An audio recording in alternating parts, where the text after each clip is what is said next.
Franklin, your host, the one, the only, the best storyteller you know. Please, a round of applause for Dustin Shepard.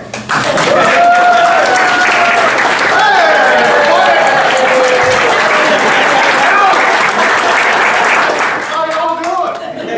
Excellent, excellent. Well, tonight you're here to listen to about 30 minutes of tax information coming at you, so I know you're quite excited to hear 30 minutes worth of tax information. So we got you awake with some sugar, I guess. That's always a good thing to go. So you're kind of curious, what does the tax department do? Well, you can kind of guess. We do taxes. Now, rocket science when it comes to what taxes are. Everyone's familiar with these things. Tax compliance, file some paper returns, mess around with the computer, make the numbers look right, pay the least amount of tax. Well, that's the majority of our time, but where we add value, where we add time and service to our clients, is in all the other services that we can provide, the tax planning and the various other taxation out there. But our ultimate goal is to make sure we follow the American dream, and that's by screwing the government over and paying the least amount of taxes legally possible. So one way we can help take care of the government out there is the realm of state taxation. Everyone worries about federal taxation. But state taxation can actually be real challenging for companies as the internet booms out there. Our system guys see guys doing services throughout different countries, different states, all that stuff. And states can easily get overlooked, or some companies take the approach of, they haven't found me yet, let them come find me. So here at BCG, we have a service that's called State Tax Nexus Evaluation. And what Nexus means is, do you have enough touch, enough contact within a state where it requires you to have a filing liability? And that can really cause some problems for clients when they get a notice in the mail or something like that. So we can take time, ask our clients a bunch of questions, send them a questionnaire, at which point we can come back, do our study, and say, yes, you do have a nexus problem, or you don't. So clients can sleep at night, or they can just know what the danger is out there. Better be forewarned before they get tackled with some nasty notice or something like that. But during the time we do all these state taxes, you come across some really unique state taxes out there, and you really can't believe some of these things are actually tax law out there, especially in all the states. So right now, I'm off on my cue here. So just to give you an idea of what we actually have to deal with on a daily basis out there. There's roughly 52 state tax jurisdictions that we have to be concerned about. Now I know some geography people out there think, hey, there's only 50 states, dummy. Right? But we also have two main territories that have their own tax system, and that's Puerto Rico, District of Columbia. So if you forget about those guys, we actually have some clients in those areas. So they're not states, but they also have a tax system out there. So things to be concerned about out there. So there's three main types of tax out there. There's business tax, individual tax, and sales and use tax. So if we multiply that by 3, we come up with 156 different state taxes that we have to be concerned about on a daily basis, where our clients can call us up and ask us any question about it. We have to have an answer for them. Maybe not off the top of our heads, but we can look into it for them. But since we live in the great state of Ohio and we love city taxation, we have, we got 251 Ohio cities and 681 Ohio villages that can impose a tax. So when you add this all up, just for a Ohio company based in Ohio, they theoretically could have just over 1,000 tax districts if they were to be in all cities and all states. Kind of impressive that we have to have knowledge to be able to do this stuff. So, like I said, and that doesn't include property tax, local sales tax, all the other different taxes out there. So, but what I was saying before, we have all these goofy tax laws out there. So this is my favorite segment we like to call stupid state tax laws. So first up is the great state of, we need to get lights here. The great state of Arkansas here. Arkansas levies a 6% sales tax on personal services, but those personal services actually include tattoos and piercings. So as you can see by this guy here, if you can't read the caption down there, it does say facial piercings. Best way not to get a job. Is that true, Lisa? I just want to make sure. So these are things that actually pop up. So if you were in Arkansas and you had a tattoo parlor and you were collecting sales tax, you could actually have a problem down there. But you just never know. Up next is Maryland. Linda, you have a son in Maryland, don't you? Does he have to pay the Chesapeake water wastewater tax? All right, you don't have to ask. Because if his wastewater is getting dumped into the Chesapeake Bay, he has to pay an annual surcharge of about $30 for just dumping water into the Chesapeake. It helps restore the wastewater and all that stuff. But since here in BCG Tax, we've learned from Tom and Laura, there's always a tax planning opportunity out there. So how can we get around the tax? First off, you dig your own. Just dig a little hole, put a little stock up some toilet paper, you're good to go. But if you're that industrious, you're like, I don't want to dig a hole, Dust. Then you just rent a porta potty. Save yourself $30 a year and spend a whole lot more on that stuff. But that's the idea here. Now, Oregon is really helpful to those who are handicapped. They give a tax credit of $50 to double amputees. Well, I'm not sure what happens with the singles, the triples, and the quadruples out there. But so you get $50, they haven't figured out how you claim it yet, but it just gives you an idea of the stuff we come upon here. Now, do we have any hunters out there? Anyone hunt? No? All right, well, if you know anyone who hunts in South Carolina, for every dead deer carcass you donate to a food pantry, you get a $50 tax credit. You can't make this stuff up. So just based off this photo, we had 4 deer, so now how do you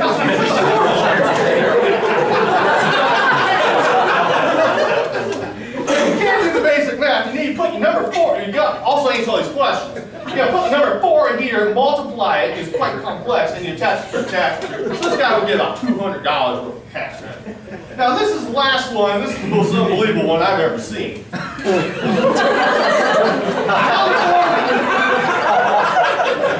California will give you tax assistance if you've been persecuted by the Ottomans. For those who are young, used to integrity, that's modern day Turkey. Between 1950 and 1923, you get a tax exemption if you were persecuted by these guys. I don't see them roaming the valley, but they might be down here. So when I read this, I started laughing, trying to figure out who in the world qualifies for this tax. And I had to go back in the old archives and try to think, who would be roughly from 1923, lives in California, has been savagely attacked by an Ottoman? And I came up with it. This guy.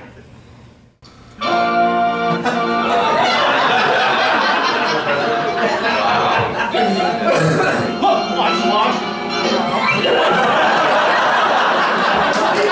Just stick up on it. Luckily, he's okay. So that's what we've got going on. So state taxes, very unique. We can help our clients out with those, but we also inject a little humor with them. So coming up now is our favorite section of the the Late Show. Don't say Tonight Show. Jay Leno get pissed off at me here. Up next, we're bringing you the top 10 retirement and estate planning items out there. Now, when you think of that stuff, people get kind of creeped out by it. So we kind of figure you got to face your fears when you talk about estate and retirement planning. So who better than confront your fear with than the Grim Reaper himself? For tonight's top 10, here is the Grim Reaper.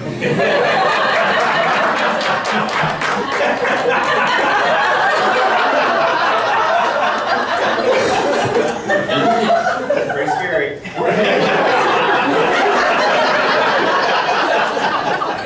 All right, Reaper, are you ready? I am ready. All right, I know that voice. It haunts my dreams every night.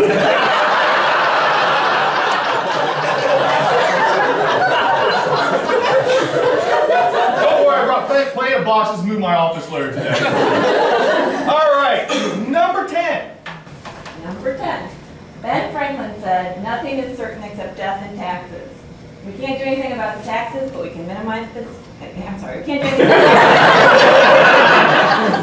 anything about the death, but we can minimize the taxes through estate planning. Number 9. Okay. Leave a legacy by using your IRA to make charitable giving. That's a good way of doing it. So number 8. Estate planning has its own language with weird terms like grat, crut, crat, illit. I don't even know how to say that. Anyway, you can see it can be pretty complicated, but we can help our clients use these devices to save estate planning. All right, number 7 popped up there, so we're good to go. Courtesy of Bruce Bailey, by the way. Tax law is like the weather. If you don't like it, wait. Kind of like Northeast Ohio.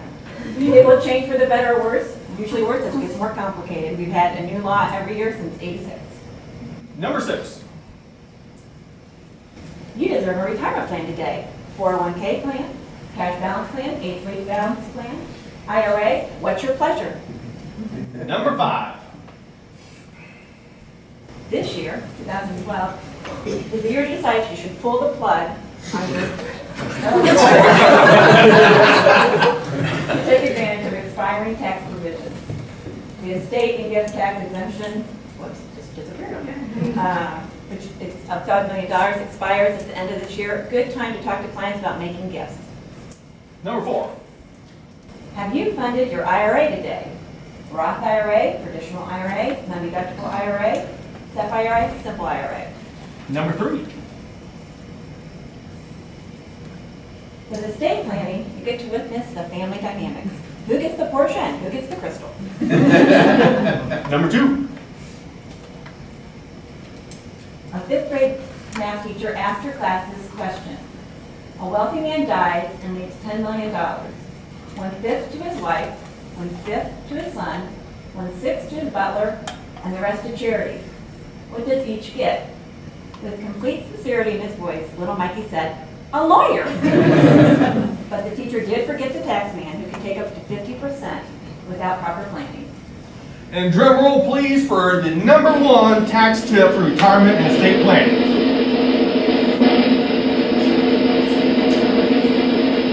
My personal favorite. I think most of us know that women are smarter than men.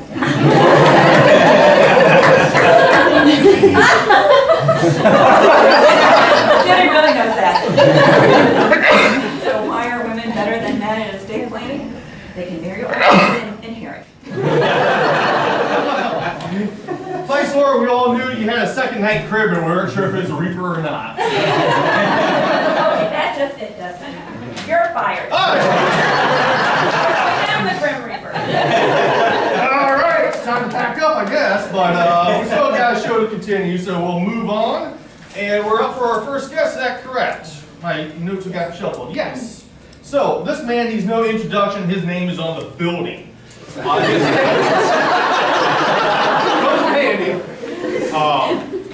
This guy is a very well-known tax planner within the community, and he's a pretty nice guy too. A lot of people don't get to see that. So what we like he is! I like him. So coming up now is our favorite guest, Tom Guadagni, to talk about partnership tax issues. So please welcome Tom.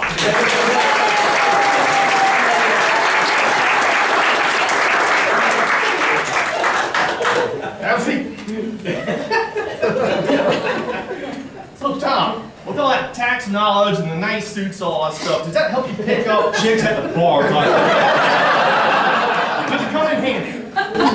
You would think that you would be valuable in making me popular with the ladies. Yes. Unfortunately, that's not true. Really?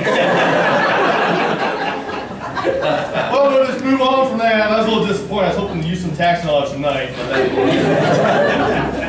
So, since we're talking about partnerships here, why is partnership taxation so important? Well, partnership taxation is important because they're very versatile entities. It can be any type of entity that has multiple owners that divide profits from a business or investment. But it's very complicated tax rules. You can have there's a lot of tax traps and things that you have to watch out for. For example, contributions of appreciated property to a partnership are ordinarily tax-free. However, you might be required to specially allocate future income or keep deduction from depreciation on real property. Sales of partnership interests can result in ordinary income when you might think there would be capital gain. Disproportionate distributions from a partnership can also result in tax benefit. So, with all those complicated items you just mentioned there between capital gain and ordinary income, does that, when you see other people do partnership returns, do you see a lot of common errors and stuff where we can actually help clients save money? Yes, absolutely. Common errors that you see are allocating losses to partners who can't use them or who don't share the economic risk of the investment. Another error is not making an election to step up the basis of partnership property when you have a sale of a partnership interest or a party dies. And another common error is not taking into account special allocations that are required by the code or provisions of the partnership agreement. Okay, so really really got to do your homework to make sure you're doing it legally, otherwise you can have big exposure to the client. And that's always a bad thing for us if that happens. So, now since we talk about errors, what tax planning opportunities can we use a partnership for? They're very versatile, and partnership can be owned by other partnerships, can be owned by individuals, trusts, S corps, corporations. Combining the partnership with other ownership forms in creative ways, and take advantage of the partnership tax laws as well as the other tax laws. Partnerships are often used, formed by parents to make gifts to their children by making gifts of partnership interest, giving them assets outright. You can claim discounts on valuation, and also we can create fees for Ray Dunkel and Ray Lackner. You can sell partnership interest to an effective grantor trust, which is a way of keeping future appreciation out of your estate while not incurring any current income taxes from the sale. And partnerships can be owned by S corps, and so combining the two types, you can have a partnership and take advantage of the partnership, but still avoid self-employment tax by having your interest owned by S corps. Excellent. So lots of opportunity that we can help clients out with. I'm getting the old signal from the director over there saying we're short on time here. So now before you run away, tell me we got you a little gift here because we know you love donuts because we hate the new breakfast because it might be healthy every month. So we have no idea how much this guy's eyes light up when we give him a donut in the morning. So tonight we got your Boston cream donut. Thank you. Thank you, Tom.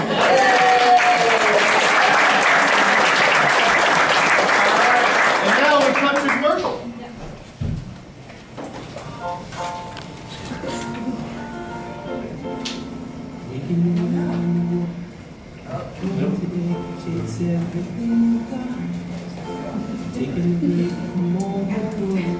Sure would help a lot. Wouldn't you like to get away? Sometimes you wanna go where everybody knows your name, and they're always glad you came. You wanna be where you can see the troubles are all the same. You wanna be where everybody knows your name. You wanna go where people know people are all the same. You wanna go where everybody knows your name.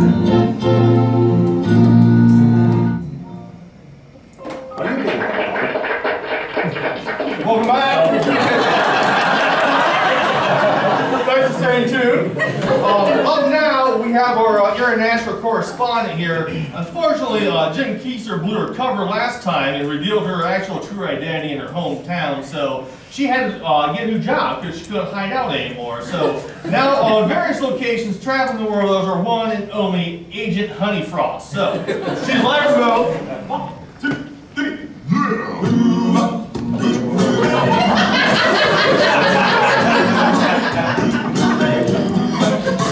Well, she sneaks around the world, from Michigan to Carolina. She's a sticky finger toucher, traveling down to Belize. Take you for a ride, and up to China, down there where in the world.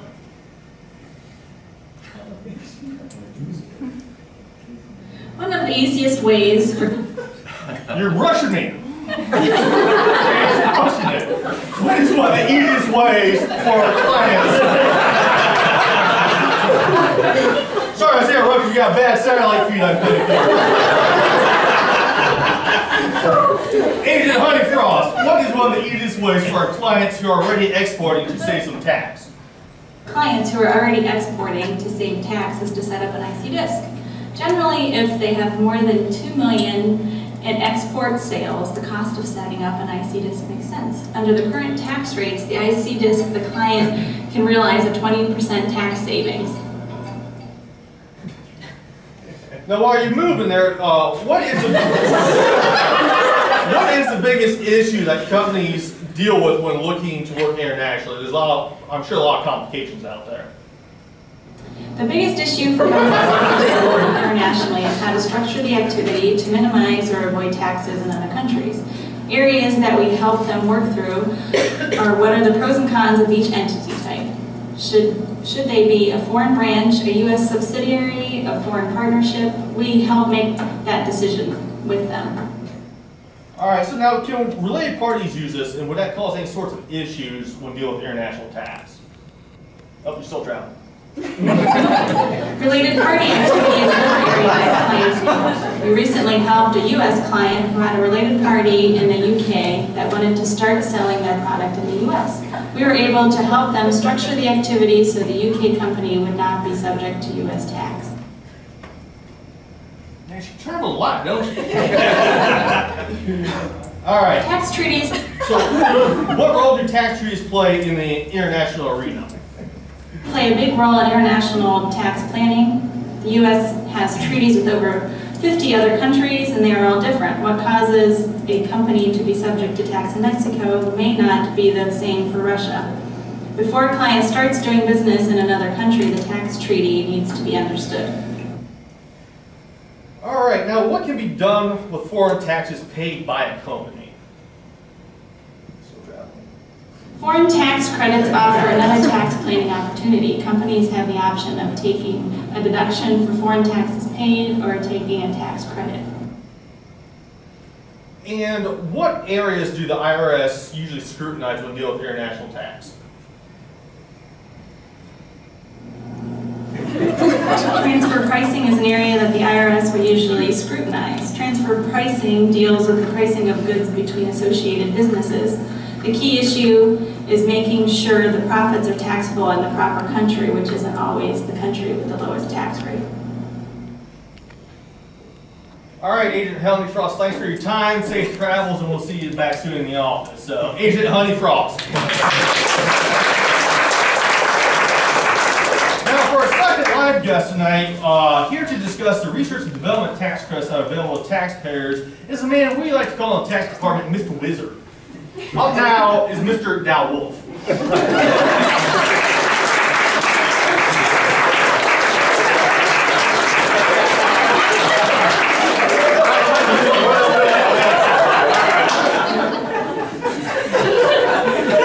How you doing? Great. Tear my curtain down. All right. So the burning question everyone's got today is, what is R&D and what are some qualified research clients can be used? Sure.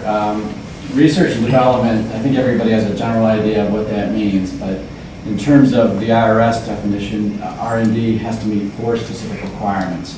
One, it must be based on the principles of, the activities must be based on the principles of science, engineering, chemistry, physics, those type of principles. It must be activities must be conducted for the purpose of eliminating uncertainty.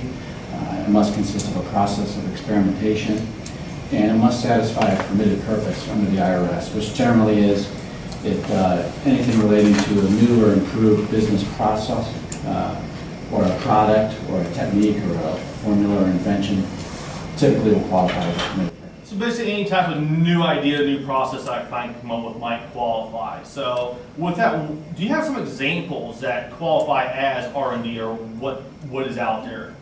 Well, generally, anytime an entity is thinking about trying to come up with a new product or trying to do operations more efficiently in terms of their manufacturing operation, those are type of things that typically would be R&D that they might not even be aware of, that what they're doing would satisfy the requirement. So typically we see a lot in the manufacturing industry. Mostly in the manufacturing stuff. So now, have you heard of this? I've heard about this form 6478. Is there anything you're aware of with that?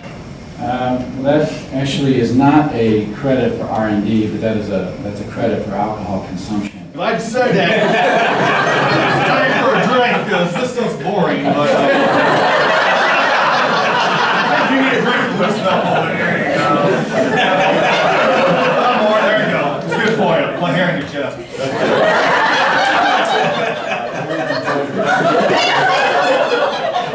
So have a drink and we'll keep on going here. So typically that is an actual credit, but it's only for alcohol consumed as a fuel, not as not fuel efficient though, unfortunately. So So how is this credit calculated and what are the benefits of this tax credit? Well, currently, as of the end of 2011, the credit did expire, but that is not uncommon. Since 1981, when the credit first came into existence, it's been expired and reenacted 14 times since 1981, including last year. And legislation was recently proposed in July under the Investment in American Innovation Act to reinstate the credit for 2012. And so all signs are that, just like last year, it will be extended retroactively. So, and the credit is, typically it's a 6% tax credit. So it's refundable. Actually, it's a credit claim against the income tax liability. okay, so basically you're telling us that we're at the mercy of Congress to figure out what the tax rules are for this year since they haven't been passed. Is that correct? Thank you, Congress. So, now what can BCG do for our clients? How can we help them out? Is there any services we can do with that? Sure. Typically, the credit, the hard part with R&D credit is quantifying the costs that are eligible to be claimed as a credit. Because many clients do engage in some type of R&D activity, but the hard part is because the R&D costs are typically payroll, supplies, and outside services, it's attaching what percentage of their payroll is truly R&D activity. And so it involves us consulting with their clients to just, first of all, confirm that they do have an R&D project, but then we have tools such as checklists, project summaries, questionnaires, and We're being told we're getting short on time.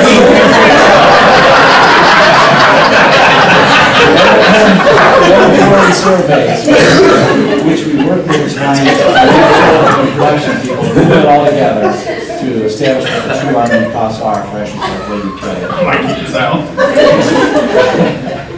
So, well, I know you had to get back to your lab today, so thank you for stopping and giving us a little heads up on R&D, but basically any of our clients out there could actually have R&D stuff, depending on if they're inventive or creative in new processes. The key is definitely talking to clients and asking the right questions, seeing what they're up to, if they're doing anything differently than the prior year. That's a good sign. All right. Well, thanks for stopping in.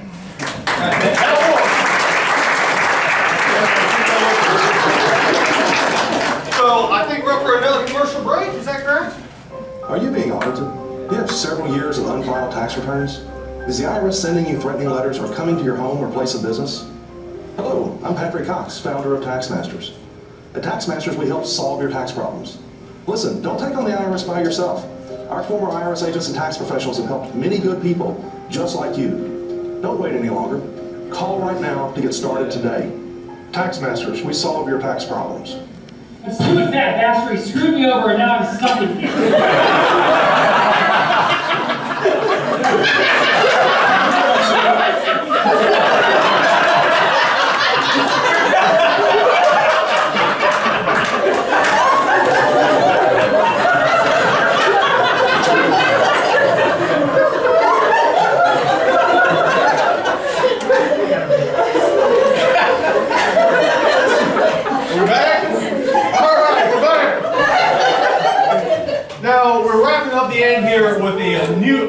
Our new music video out here. We all know BCG strives for a healthy workplace. So we're trying to figure out how we can incorporate tax with a healthy workplace and with a music video. So we have, I know it's a real challenge. A real challenge being healthy here someday. But we came up with the way. So Dave, now he's also one of the favorite guests of the Late Show. So tonight, debuting his brand new workout video, Tax Tax Baby, is none other than our own Richard Simmons.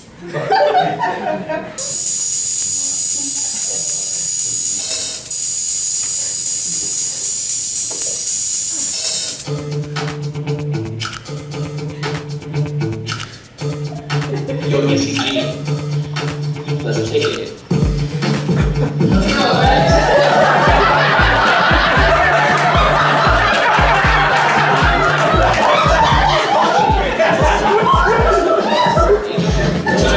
Ain't always done rightly, then we correct it daily and nightly. Will it ever stop? Yo, we don't know. Shorten the lives, and we'll go to the extreme rocket on the 10 key, lighting up the Got it out. Deadly.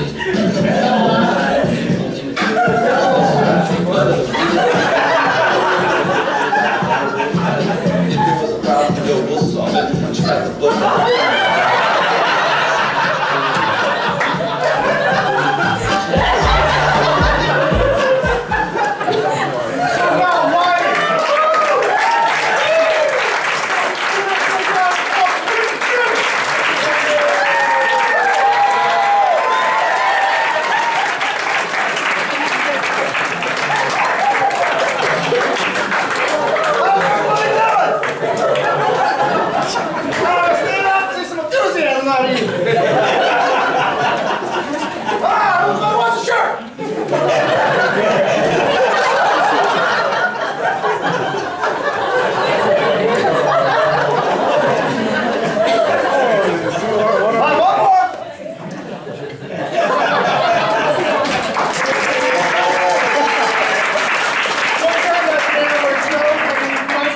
Thank you for watching tonight.